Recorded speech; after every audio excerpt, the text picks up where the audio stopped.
নমস্কার বন্ধুরা, আমি ঝুমা। আমার চ্যানেলে সবাইকে স্বাগত। প্রতিদিনের মতন আজকেরও আরও একটা রেসিপি নিয়ে এসেছি বন্ধুরা আপনাদের সামনে। রেসিপিটি হলো কারি পাতার পকোড়া।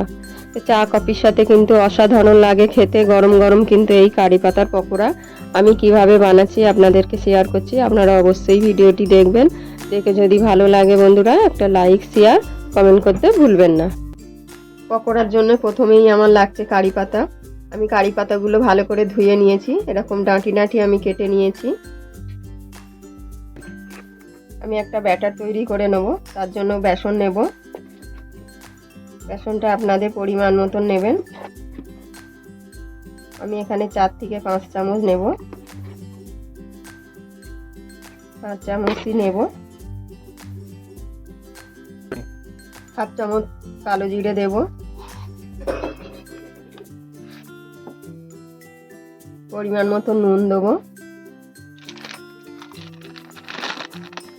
বড় চামচের 1 চামচ আমি সুজি দেবো।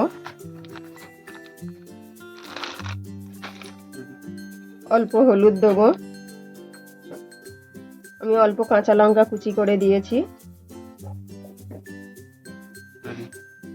আমি অল্প অল্প জল দিয়ে একটা মোটা ব্যাটার তৈরি করে নেব। প্রথমে একবারে জল দেব না, অল্প অল্প করে দেব।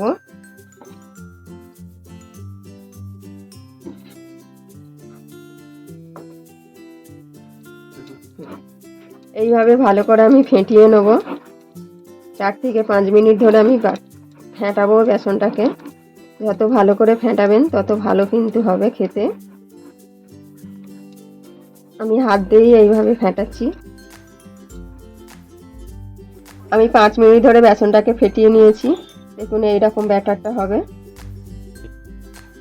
গ্যাস অন করে আমি কড়াই বসিয়েছি। কড়াতে বেশ কিছুটা তেল দিয়েছি আমি। তেলটা ভালো করে গরম হবে।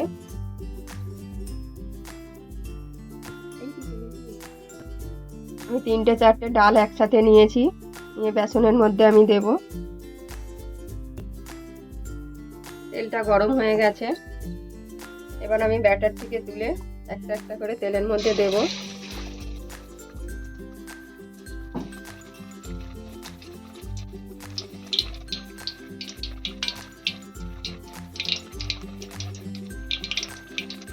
আমি তেলটা একটু উপরে দেব।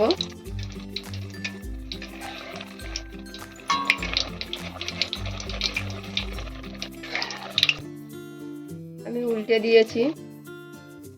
লাল লাল করে ভেজে নেব ভালো করে।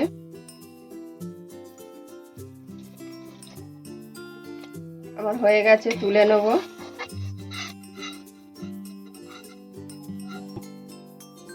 আরো একটা দেব আমি সাইড থেকে।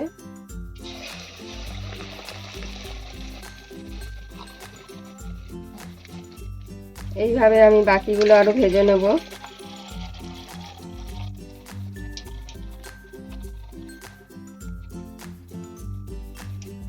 আরো আমি একটা দেব।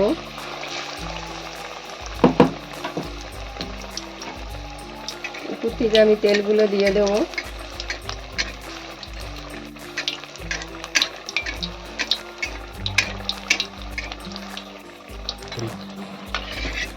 আমি উল্টে দিয়েছি, অন্য পিঠগুলো উল্টে দেব।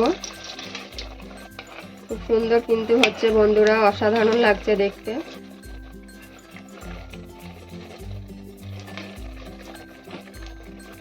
বাড়িতে কোনো গেস্ট আসলে এইভাবে বানিয়ে দেবেন, আশা করি তাদেরও ভালো লাগবে। হয়ে গেছে আমার, একটা তুলে নিয়েছি, বাকিটাও তুলে নেব। বন্ধুরা এই রেসিপিটি কেমন হয়েছে অবশ্যই আমাকে কমেন্টে জানাবেন। আর প্রথম থেকে শেষ অবধি দেখার জন্য অনেক অনেক ধন্যবাদ বন্ধুরা। আর দেখে যদি ভালো লাগে একটা লাইক শেয়ার কমেন্ট করতে ভুলবেন না।